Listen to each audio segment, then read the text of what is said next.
Personne ne savait vraiment d'où venait Assetou. La rumeur disait qu'elle avait été abandonnée près d'un sanctuaire, un jour de grande pluie, enveloppée d'un pagne aux motifs rouges et or, comme une offrande oubliée au bord d'un monde invisible. On l'avait trouvée là, tremblante mais silencieuse, les yeux fixés sur quelque chose que personne ne voyait. Elle avait grandi dans l'orphelinat d'Anira, un village perdu au sud de la savane, là où le vent parle aux baobabs et où les anciens chuchotent encore aux ancêtres la nuit. Malgré les privations, malgré l'abandon, Assetou était douce, trop douce, murmurait un certain. Une douceur étrange, presque inquiétante, comme si elle venait d'un autre monde. Ce qui attirait les regards chez elle, ce n'était ni sa beauté naturelle, ni son silence, mais cette lumière qui brillait dans ses yeux. Une lumière tissée de douleurs anciennes, d'une résilience presque sacrée. Et puis un jour, Bakary est arrivé. Fils de chef de village, héritier d'une lignée fière et sévère, il avait étudié à la ville avant de revenir s'installer, promettant de moderniser les terres familiales. Bakary, c'était l'homme que toutes les mères rêvaient pour leur fille. Beau, éduqué, pieux, et promis à un avenir solide. Mais c'est vers Assetou que son regard s'est tourné. Personne n'a compris pourquoi. Certains ont dit qu'elle lui avait jeté un sort, d'autres qu'il avait été ensorcelé. Mais la vérité était plus simple et plus tragique. Bakary avait vu en elle ce que personne n'avait jamais pris le temps de regarder. Il l'a vu. La mère de Bakary, Madame Diarra, n'était pas une femme qu'on contredisait. Elle gouvernait sa maison comme on gouverne un royaume, avec poigne, stratégie et silence. Veuve depuis ses 40 ans, elle n'avait jamais pardonné à la vie d'avoir pris son mari, ni à ses fils d'avoir grandi sans elle au centre. Quand elle apprit que Bakary voulait épouser une orpheline sans nom, sans passé, sans racines, elle ne cria pas. Elle ne frappa pas. Elle n'insulta même pas. Elle se contenta de se taire. Et c'était bien pire, car dans ce silence-là, il y avait une haine ancienne, une haine froide, méthodique, une haine d'un autre temps. Elle ne voyait pas seulement en Assetou une rivale. Non, elle la voyait comme une impureté, quelque chose d'étranger, d'incontrôlable, une force que même ses prières n'arrivaient pas à faire taire. Assetou, de son côté, ressentait ce rejet, mais elle ne réagissait pas. Elle souriait, travaillait dur, honorait sa belle-mère comme si c'était sa propre mère. Chaque jour, elle tendait la main, et chaque jour, Madame Diarra détournait le regard. Mais la patience d'Assetou n'était pas naïve. Elle savait. Dans les ombres de la maison, elle percevait les intentions cachées, les messes nocturnes, les incantations chuchotées sous la véranda. Elle savait, mais elle espérait encore. Le matin où elle découvrit qu'elle était enceinte, Assetou pleura. Pas parce qu'elle avait peur, pas même parce qu'elle se sentait seule. Elle pleura parce qu'elle ressentit en elle, pour la première fois, une vie qui dépendait d'elle, une lumière nouvelle, un feu sacré. Bakary en fut bouleversé. Il la serra contre lui si fort qu'elle en oublia presque le monde autour. Il parla de berceau, de prénoms, de prières au lever du jour. Il parla de paix, d'héritage, de lendemain. Et pendant quelques semaines, Assetou crut qu'elle avait gagné. Même Madame Diarra sembla adoucie. Elle lui apportait des infusions, préparait du bouillon, lui offrait des tissus neufs. Elle parlait à voix basse, laissait des prières sous l'oreiller, touchait parfois son ventre avec un sourire étrange. Assetou ne savait pas si c'était un signe d'acceptation ou un masque. Mais les yeux de Madame Diarra ne changeaient pas. Ils restaient durs, profonds. Et parfois, quand elle croyait qu'Assetou dormait, il la fixait longuement, comme si elle calculait quelque chose. Puis un jour, Bakary annonça qu'il devait partir pour Abidjan, 3 jours de route, une affaire urgente de terrain et de notariat. Il serait absent 1 semaine, 10 jours tout au plus. Assetou sentit son ventre se nouer. Elle n'avait jamais été seule dans cette maison. Pas vraiment. Mais elle sourit, le serra contre elle, lui donna des bénédictions, des prières pour la route, des mots d'amour. Elle voulait qu'ils partent légers, sans soupçonner l'ombre qui planait au-dessus d'eux.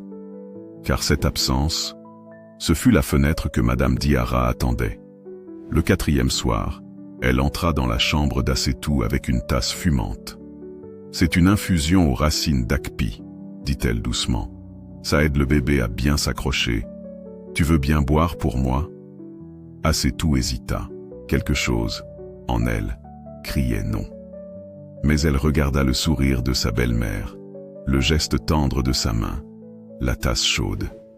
Et elle se dit, « Si c'est de l'amour, je dois lui répondre par la foi. » Alors elle but, et elle remercia. Et elle sentit la mort entrer dans son corps comme une caresse froide. Les douleurs commencèrent 1 heure plus tard. Une brûlure, une oppression, un étranglement intérieur. Assetou hurla, appela, pleura. Madame Diarra entra dans la chambre, lentement. Elle la regarda, en silence, comme toujours. Puis, elle s'assit, et attendit. Assetou comprit alors. Tout. Elle comprit la haine, le plan, le poison, le piège. Elle murmura « Pourquoi ?» Mais il n'y eut pas de réponse, seulement le silence. Ce même silence qui avait toujours été plus cruel que 1000 insultes. Puis le noir, puis le froid, puis plus rien. Ce que Madame Diarra ignorait, ce qu'elle n'avait jamais envisagé, ce que même les anciens du village auraient jugé impossible, c'est que la mort d'Assetou n'était qu'un commencement. Car il y a des cœurs qu'on ne peut pas briser, des âmes qu'on ne peut pas faire taire, des mères qu'on ne peut pas enterrer. Et celle qu'elle croyait avoir tuée reviendrait, pas pour se venger, mais pour rétablir la vérité. Au lever du soleil, la maison semblait calme. Madame Diarra nettoyait, pas à la hâte, pas comme une femme pressée d'effacer un crime. Non, elle nettoyait lentement, méticuleusement, comme une mère qui range après un accident tragique. Elle plia les draps encore chauds du lit d'Assetou, les enferma dans une corbeille. Elle effaça les traces de pas, récura la tasse, jusqu'à ce que sa propre peau se décolore sous le frottement. Puis elle s'assit sur la chaise à bascule de la véranda, le regard perdu sur le jardin. « Elle est morte dans son sommeil », se répétait-elle. « Complication de grossesse, personne ne doutera. » Et en effet, personne ne douta, du moins pas encore. Quand les femmes du quartier vinrent aux nouvelles, attirées par le calme inhabituel de la maison, Madame Diarra les accueillit avec des larmes prêtes à l'emploi. « Mon enfant est parti. Elle a souffert dans la nuit. J'ai tout fait, mais Dieu l'a rappelé à lui. » Elles pleurèrent avec elle. Certaines lui offrirent du maïs, d'autres des prières. Personne ne vit la faille dans ses yeux. Mais dans un coin reculé de la pièce, quelque chose d'invisible regardait. La première nuit après la mort d'Assetou fut étrangement calme. Trop calme. Même les grillons, pourtant toujours bruyants, se turent comme par respect, ou par crainte. Mais dès la 2e nuit, la maison commença à respirer autrement. Un souffle glacé s'éleva entre les murs. Pas un vent, non. Une respiration. Comme si les cloisons elles-mêmes reprenaient vie. Une vieille lampe suspendue se mit à osciller sans raison. Une calebasse tomba sans être touchée. Madame Diarra, qui n'avait jamais cru aux contes des anciens, se réveilla avec un frisson dans la nuque. « C'est le deuil, le chagrin », se murmura-t-elle. Mais dans ses cauchemars, elle revoyait le visage d'Assetou, pas mort, pas livide, juste silencieux, comme au premier jour. Mais ses yeux, eux, pleuraient du sang. Au bout du village vivait Yaya Mariam, une vieille guérisseuse à moitié aveugle, qui parlait seule et que les enfants évitaient. Elle prétendait entendre les morts, voir les vérités cachées, sentir les malédictions dans les feuilles sèches. Le 3e soir, elle se présenta devant la maison de Madame Diarra. « Je sens l'odeur d'une injustice fraîche », murmura-t-elle, en fixant la porte close.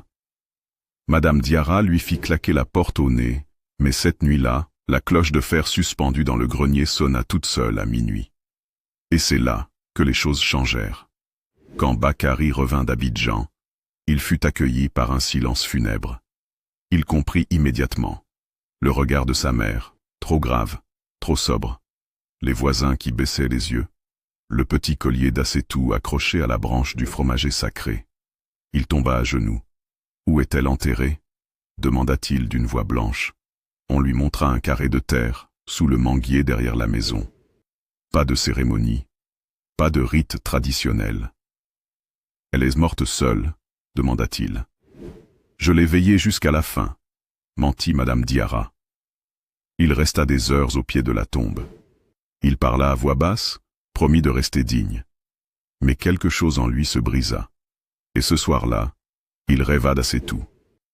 Elle se tenait dans l'ombre, un voile sur le visage. Elle tendait les bras, mais ne parlait pas.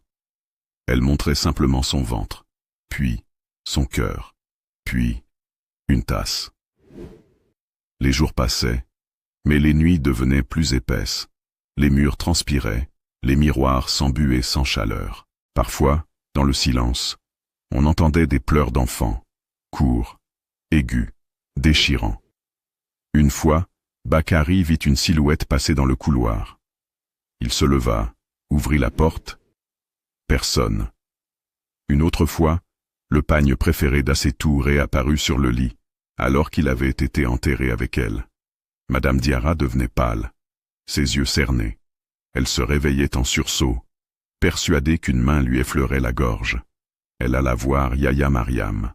« Parle-moi vrai, vieille folle. Est-ce que les morts peuvent revenir ?» Yaya sourit. Un sourire sans dents. « Pas tous, mais certains. Ceux qu'on a trahis, ceux qu'on a tués sans raison. » Elle la fixa longuement. « Dis-moi, Diarra, as-tu tué une femme qui portait la vie ?» Le silence de Madame Diarra fut plus criant qu'un aveu. La 7e nuit après l'enterrement, alors que la lune se levait rouge comme une blessure ouverte, la voix d'Assétou se fit entendre pour la première fois. D'abord comme un murmure dans les murs. « Pourquoi m'as-tu fait ça ?» Puis plus fort. « J'étais la mère de ton sang. J'étais celle qui allait te donner une descendance. Et tu m'as arraché. » Bakary l'entendit. Il se leva, tremblant, chercha dans la maison, et trouva, sur la table, la tasse, celle-là même qu'il n'avait jamais vue. Encore chaude, il ne dit rien à sa mère, pas tout de suite, mais il commença à poser des questions. Pourquoi n'y a-t-il pas eu de sage-femme? Pourquoi n'ai-je pas été prévenu? Pourquoi la tasse d'Assétou est-elle là alors qu'elle a été enterrée avec elle? Madame Diarra inventa, broda, s'énerva. Ah, tu es en train de devenir fou, mon fils. Tu vois des fantômes parce que tu refuses la douleur. Mais elle savait. Elle sentait. Chaque fois qu'elle mentait, la maison réagissait. Des objets tombaient. Le feu du foyer s'éteignait sans raison. Des gouttes froides tombaient du plafond, même en pleine saison sèche. Un soir, Madame Diarra croisa son reflet dans le miroir du salon. Et le reflet ne la suivit pas. Il restait là, figé, avec des yeux noirs d'encre. Elle cria, brisa le miroir. Mais la nuit suivante, sur le mur brisé, un mot apparut écrit avec de la boue sèche. Justice. Affolée, elle partit en pleine nuit consulter le Kaloun, un oracle vivant, un homme silencieux qui vit entre les tombes et ne parle que par symboles. Elle apporta du sel, de l'huile et un coq noir. Elle se mit à genoux. « Je veux la paix », murmura-t-elle. Il dessina un cercle avec sa main, fit brûler un morceau de bois et jeta les cendres au sol. Une forme apparut, un ventre, un enfant, un poignard et une larme. Le Kaloun ne dit qu'une chose, l'âme qui saigne reviendra, et elle demandera un prix. Et ainsi, le vent changea. Dans le village, les chiens hurlèrent la nuit. Les enfants rêvaient tous du même fantôme, une femme vêtue de blanc, portant un ventre rond, marchant pieds nus. Bakary ne dormait plus, et une nuit, il entendit clairement la voix d'Assétou. « Tu dois savoir, la vérité est dans la tisane, la vérité est dans ses yeux. » Il descendit, regarda sa mère, ses mains, et comprit. Depuis qu'il avait vu cette tasse posée là, intacte, brûlante, impossible, Bakary ne dormait plus. Le regard de sa mère, lorsqu'il lui avait posé la question, n'avait pas été celui d'une femme en deuil, ni même celui d'une mère inquiète. Il avait vu quelque chose de cassé, quelque chose de fuyant, et surtout, quelque chose de coupable. Il n'avait jamais voulu douter d'elle. Mais maintenant, il savait. Il ne pouvait pas l'expliquer. Pas encore. Mais une vérité rampait dans les ténèbres, dans les soupirs de la maison, dans les pas silencieux d'un fantôme qui ne voulait pas reposer en paix. Dans l'armoire d'Assetou, derrière une pile de pagnes bien pliés, Bakary trouva un petit carnet. Usé, presque effacé, comme une prière griffonnée au fil des jours. C'était un journal. La voix d'Assetou, fragile, douce, éclatante parfois, mais toujours lucide. Je sens qu'elle me déteste, mais je ne comprends pas pourquoi. J'essaie d'être parfaite, d'être douce. J'espère qu'un jour, elle m'aimera comme une fille. Cette tisane qu'elle m'a donnée, je ne l'avais jamais vue préparer ce mélange. Il avait un goût étrange. Mais j'ai bu, parce qu'on ne dit pas non à une mère. Les dernières lignes étaient floues, comme si la main d'Assetou avait tremblé. Mon ventre me fait mal. Quelque chose ne va pas. J'ai peur. Je suis seul. Où est Bakary? Bakary sentit sa gorge se nouer. Il s'écroula sur le lit. Son cœur battait comme un tambour de guerre.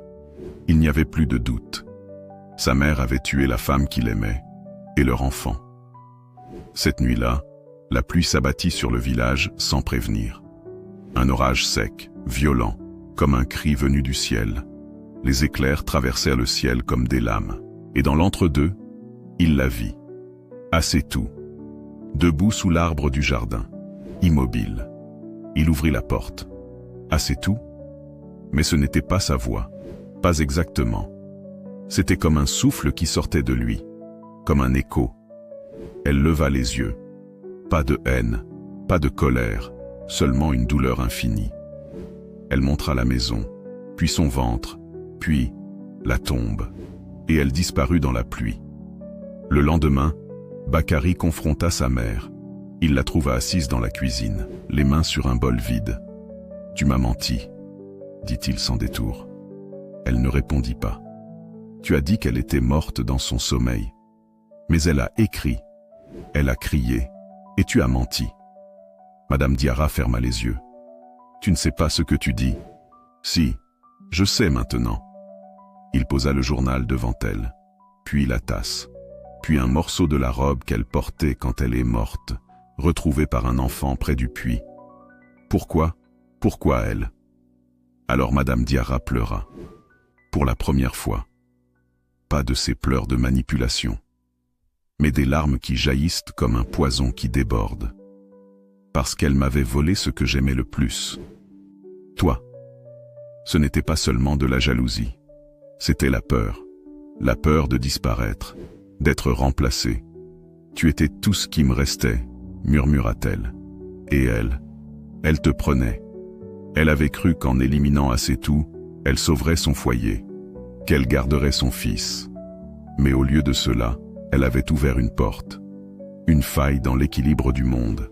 Car certaines morts ne passent pas inaperçues. Certaines âmes refusent le silence. Ce soir-là, la maison tout entière changea. Les lampes clignotèrent. Le sol vibra légèrement, comme si quelqu'un marchait sous les fondations. Et elle revint. Pas comme une ombre, pas comme une brume, mais comme une femme, entière, silencieuse, présente. Elle marcha lentement jusqu'à la chambre, regarda Bakary, puis regarda Madame Diarra. « Tu vas parler ?» dit-elle d'une voix calme. « Ou je reviendrai chaque nuit. » Elle ne hurlait pas, elle ne menaçait pas, elle constatait. Madame Diarra s'effondra. « Je vais dire la vérité. » Le lendemain, au grand marché du village, devant tout le monde, Madame Diarra s'avança. Elle portait une tunique blanche, les yeux cernés, les mains vides. Elle appela les anciens, les femmes, les jeunes. Et elle parla.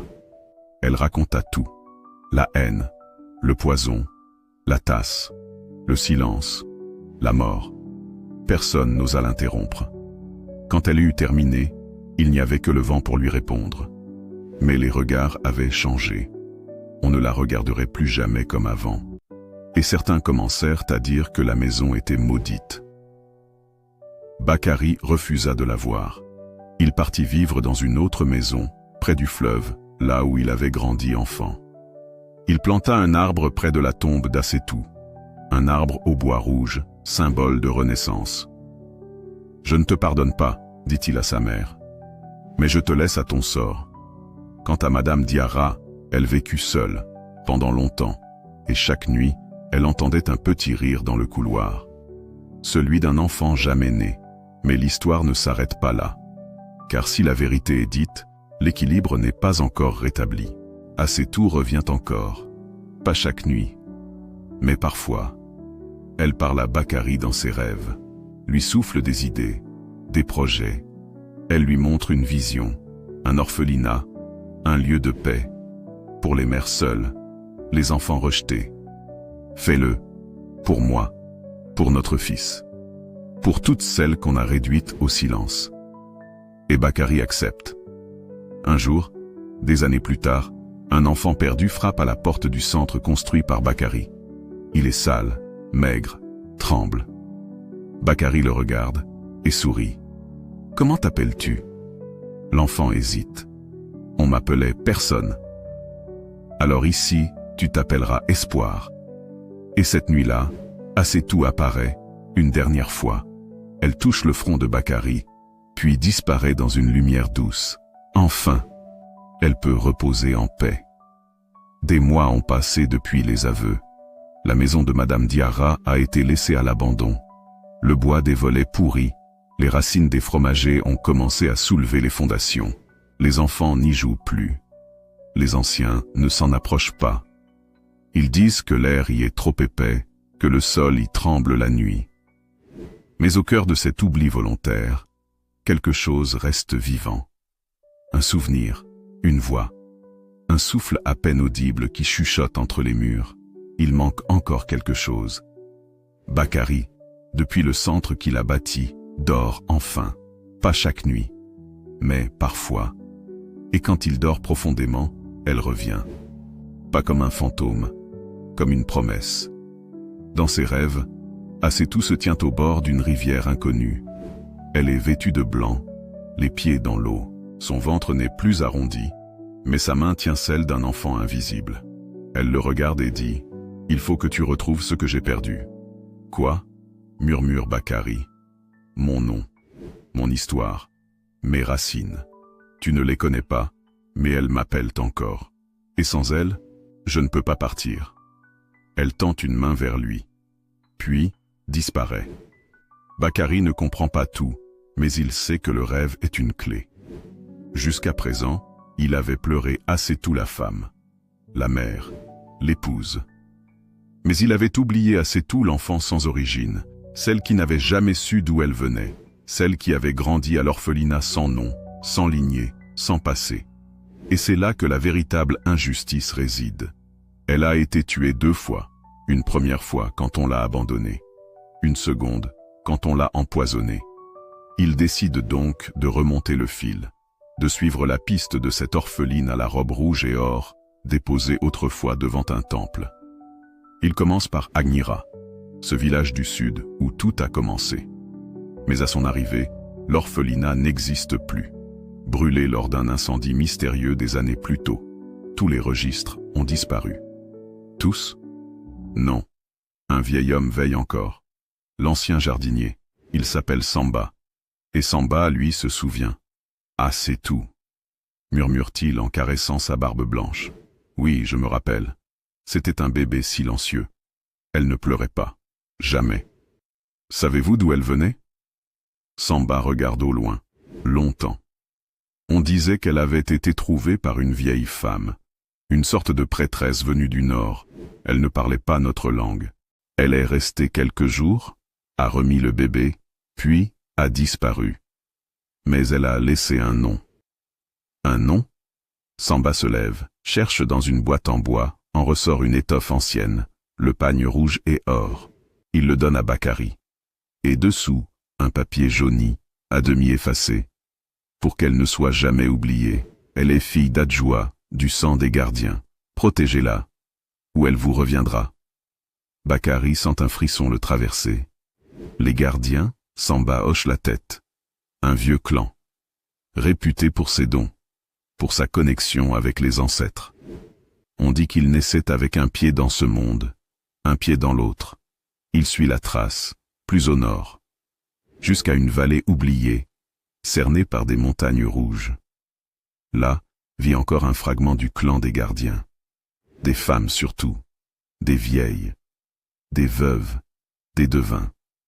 Elles vivent dans une paix inquiétante, comme si le temps ne les touchait pas.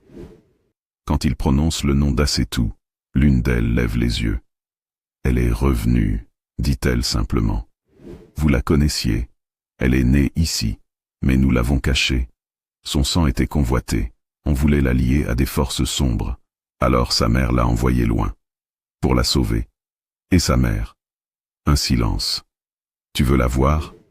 Bakary acquiesce. On l'emmène dans une caverne. Au fond, un tombeau.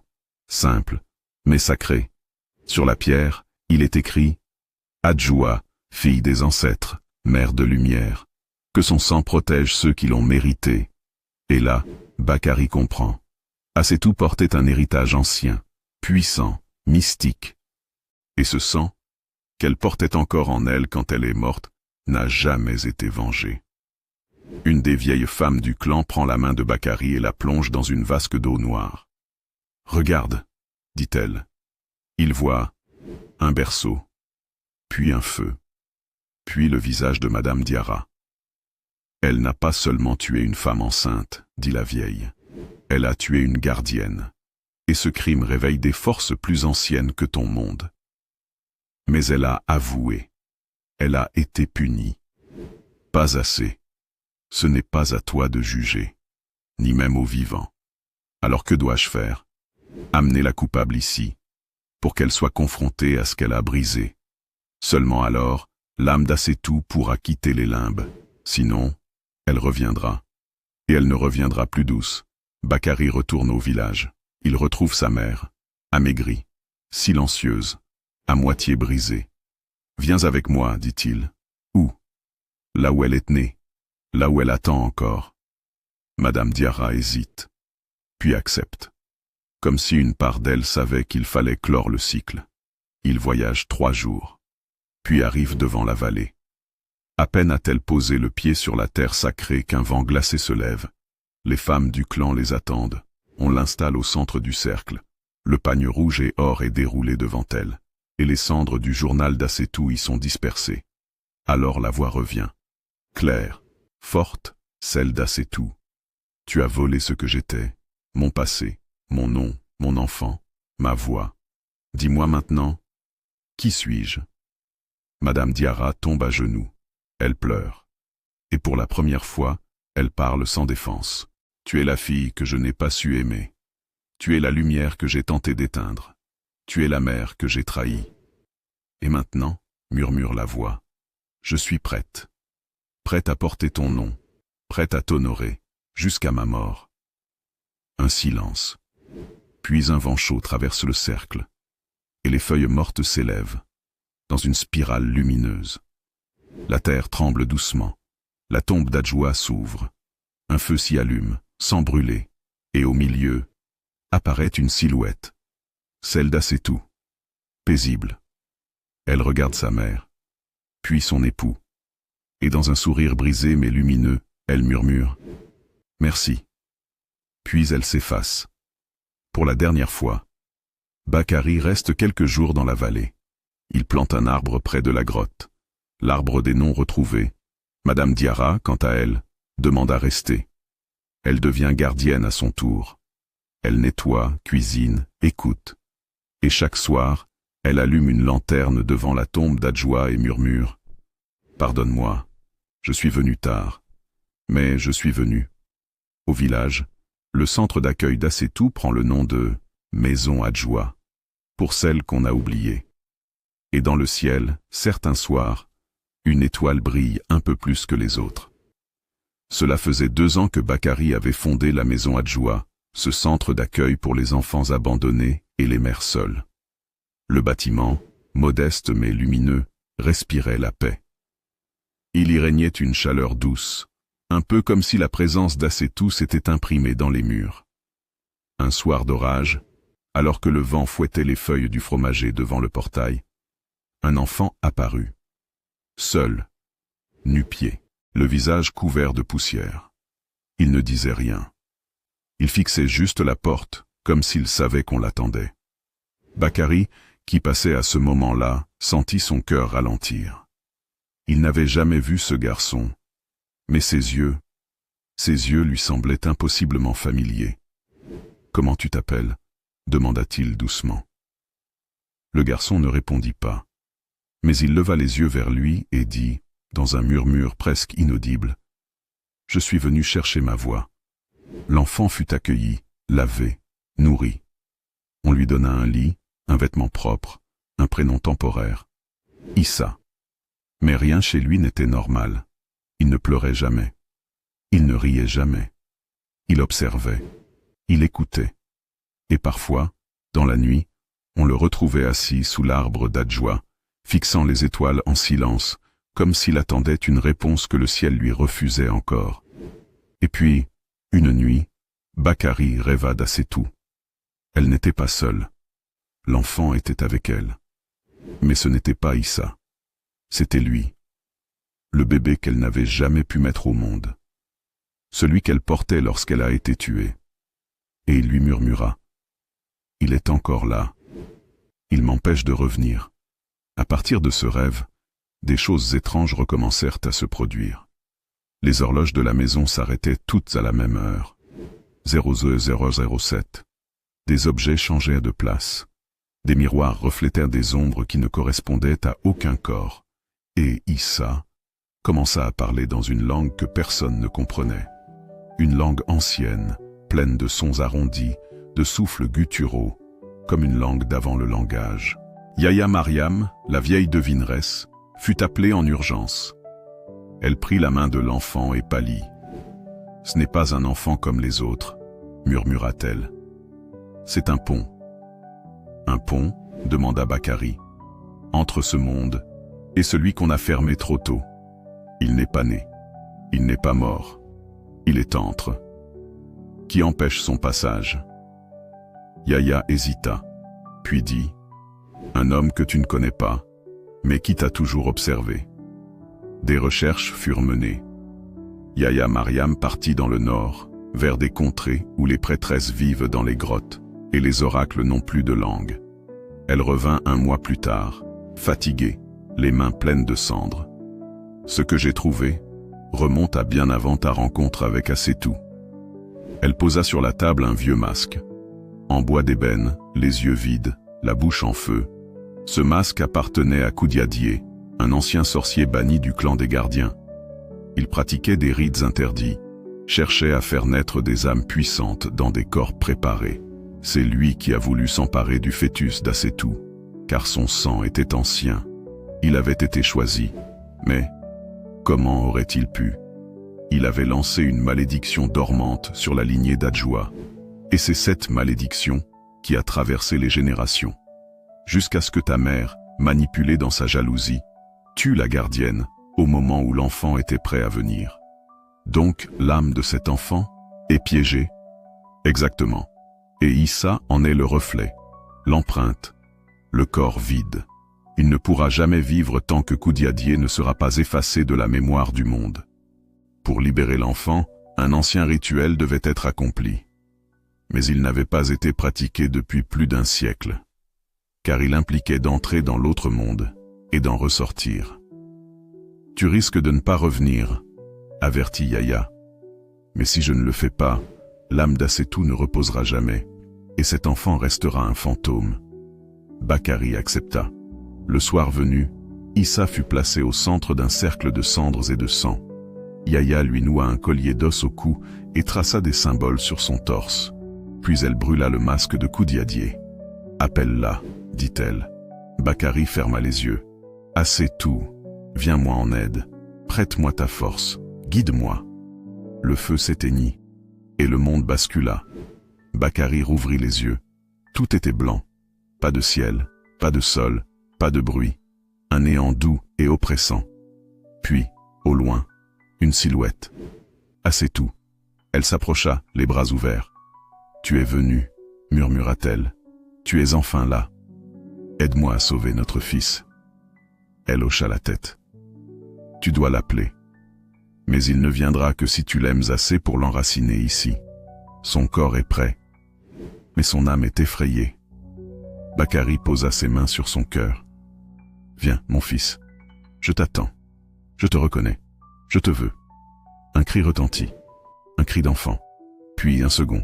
Et un troisième. Et dans une explosion de lumière, un bébé apparut. Vivant, respirant, souriant. Bakary tendit les bras et se réveilla. Autour de lui, le feu brûlait de nouveau. Yahya pleurait. C'est fait, l'empreinte a été brisée. L'âme est venue. Il est là. Issa dormait. Mais quand il ouvrit les yeux, ils n'étaient plus vides.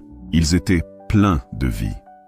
Et il tendit la main vers Bakary en murmurant, pour la première fois dans un langage humain, « Papa !» Bakary le serra contre lui. « Tu ne t'appelleras plus Issa. Ce n'est pas ton nom. Tu t'appelleras Lemina, ce qui veut dire « celui qui revient ». En mémoire de ta mère, en mémoire de l'amour, en mémoire de ceux qu'on a cru perdus, mais qui ont toujours veillé dans l'ombre. » Quelques jours plus tard, Bakary emmena Lemina sur la tombe d'Assetou. Ils s'assirent sous l'arbre rouge. Le vent caressait doucement les feuilles.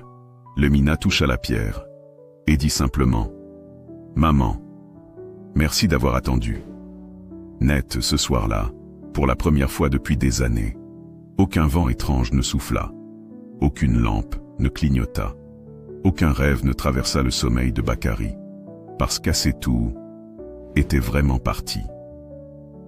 La maison Adjoa fut agrandie. D'autres enfants vinrent, d'autres mères furent protégées, et Lemina devint un jeune garçon curieux, tendre, brillant. Mais parfois, quand il regarde la lune, il murmure des mots que seul le vent comprend. Et Bakary sait. Il sait que dans ses veines coule le sang des gardiens, et que le combat d'Assetou n'a pas été vain. Le soleil se levait sur le village d'Adjoa, comme on l'appelait désormais. Le centre que Bakary avait fondé, autrefois modeste, était devenu un lieu sacré pour les villages alentours. Les enfants y arrivaient de partout, certains abandonnés, d'autres fuyant la violence ou la misère. Mais tous, sans exception, trouvaient là une paix étrange, comme si les murs chantaient doucement la nuit. Et Lemina, l'enfant revenu des limbes, était devenu un jeune adolescent à la démarche posée, au regard profond, à la parole rare mais juste. Les autres enfants l'écoutaient, comme on écoute un conteur d'un autre monde. On disait qu'il parlait aux arbres, qu'il comprenait les rêves, qu'il savait quand quelqu'un allait mourir ou renaître. Mais jamais il ne parlait de sa véritable mère. Assetou. Un soir, alors que le village célébrait l'anniversaire du centre, Bakary rassembla les enfants autour du grand feu. Il tenait une boîte. En l'ouvrant, il en sortit un vieux pagne rouge et or, soigneusement plié, et une photo noircie par le temps, celle d'Assetou. « Voici la femme grâce à qui vous êtes ici aujourd'hui, » dit-il doucement. Les enfants écoutaient en silence. Elle a tout perdu. On lui a tout pris, sa voix, son nom, son enfant. Mais elle a refusé de disparaître sans se battre. Elle est revenue. Non pour se venger, mais pour qu'on se souvienne. Et pour que vous, aujourd'hui, vous ayez une place où grandir. Il s'interrompit, puis regarda Lemina. « Et elle t'a laissé un héritage, dit-il. » Il lui tendit le pagne. « C'est à toi, maintenant, d'allumer une autre lumière. » Cette nuit-là, Lemina fit un rêve. Il était dans la vallée des gardiens. Les femmes y dansaient lentement autour d'un feu blanc. Sa mère l'attendait, debout, les bras croisés sur la poitrine. « Tu es prêt, dit-elle. À quoi? À te souvenir, à devenir, à continuer. » Elle lui posa la main sur le front, et d'un coup, toute son histoire lui revint. L'avant, la vie dans son ventre, la douleur, la trahison, la lumière, et surtout, l'amour. Il se réveilla le cœur lourd, mais paisible. Il savait ce qu'il devait faire. Le Mina partit seul. Il traversa les forêts, longea les rivières, remonta jusqu'à la grotte d'Adjoua, là où sa grand-mère reposait. Il alluma une bougie, récita les paroles que lui avaient soufflé les rêves. Puis il déposa le pagne rouge et or au pied de la pierre. « Je rends ton nom à la terre, maman. Tu n'es plus oubliée. Tu es mémoire. Tu es racine. Tu es lumière. » Il resta là toute la nuit. Et au petit matin, quand il se leva, le soleil se leva avec lui. Il n'était plus un enfant. Il était le dernier gardien. De retour au centre, le Mina changea une chose majeure. Il construisit un sanctuaire au fond du jardin, fait de bois, de feuillage, de pierres rouges. Un lieu où chacun pouvait venir parler à ses morts, à ses douleurs, à ses regrets. Chaque fin de mois, autour d'un feu, les enfants frappèrent les tambours. Et chacun récitait le nom d'un disparu. Mais une nuit, le Mina prit le tambour lui-même. Il ferma les yeux et récita « Assetou Adjoua, fille de lumière, femme debout, mère retrouvée. » Et dans l'air, une brise chaude lui effleura la nuque, comme une caresse. Pendant toutes ces années, Madame Diarra était restée recluse dans la vallée. Elle avait vieilli plus vite que le temps. Ses mains tremblaient, sa mémoire se fissurait. Mais son cœur restait éveillé. Elle priait chaque jour, chaque nuit. Elle disait le nom d'Assetou 100 fois, comme un chapelet, la lumière. Et surtout, l'amour. Il se réveilla le cœur lourd, mais paisible. Il savait ce qu'il devait faire. Le Mina partit seul. Il traversa les forêts, longea les rivières, remonta jusqu'à la grotte d'Adjoua, là où sa grand-mère reposait. Il alluma une bougie, récita les paroles que lui avaient soufflé les rêves. Puis il déposa le pagne rouge et or au pied de la pierre. « Je rends ton nom à la terre, maman. Tu n'es plus oubliée. Tu es mémoire. Tu es racine. Tu es lumière. » Il resta là toute la nuit. Et au petit matin, quand il se leva, le soleil se leva avec lui. Il n'était plus un enfant. Il était le dernier gardien. De retour au centre, le Mina changea une chose majeure. Il construisit un sanctuaire au fond du jardin, fait de bois, de feuillage, de pierres rouges. Un lieu où chacun pouvait venir parler à ses morts, à ses douleurs, à ses regrets. Chaque fin de mois, autour d'un feu, les enfants frappèrent les tambours. Et chacun récitait le nom d'un disparu. Mais une nuit, le Mina prit le tambour lui-même. Il ferma les yeux et récita « Assetou Adjoua, fille de lumière, femme debout, mère retrouvée. » Et dans l'air, une brise chaude lui effleura la nuque, comme une caresse. Pendant toutes ces années, Madame Diarra était restée recluse dans la vallée. Elle avait vieilli plus vite que le temps. Ses mains tremblaient, sa mémoire se fissurait. Mais son cœur restait éveillé. Elle priait chaque jour, chaque nuit. Elle disait le nom d'Assetou 100 fois, comme un chapelet, et qu'elle leur chante des berceuses que personne n'a jamais entendues ailleurs. Mais tous les enfants les connaissent, parce que cette histoire, bien au-delà des mots, vit dans leur peau, leur souffle, leur mémoire, et surtout, dans leur lumière. Et voilà, l'histoire d'Assetou s'achève ici. Ou peut-être commence-t-elle tout juste, dans les cœurs de celles et ceux qui l'ont écoutée. Cette histoire, c'est celle d'une femme oubliée, d'une mère trahie, d'une voix qu'on a voulu faire taire. Mais c'est aussi l'histoire de la résilience, de la mémoire, de l'amour plus fort que la mort. C'est une histoire qui nous rappelle que la vérité finit toujours par sortir, que la lumière perce même les ténèbres les plus épaisses, et que ceux qu'on croit perdus peuvent encore changer le monde. Merci à vous, du fond du cœur, d'avoir suivi cette histoire jusqu'à la fin. Votre présence, votre écoute, votre sensibilité ont donné vie à chaque mot. Si cette histoire vous a touché, ému, ou fait réfléchir, n'hésitez pas à le dire en commentaire. Votre avis compte, votre voix compte, comme celle d'Assetou. Abonnez-vous pour ne pas rater nos prochaines histoires vraies, poignante, inspirée de l'âme humaine. Et surtout, n'oubliez jamais, aimez, respectez et écoutez ceux qui vous entourent.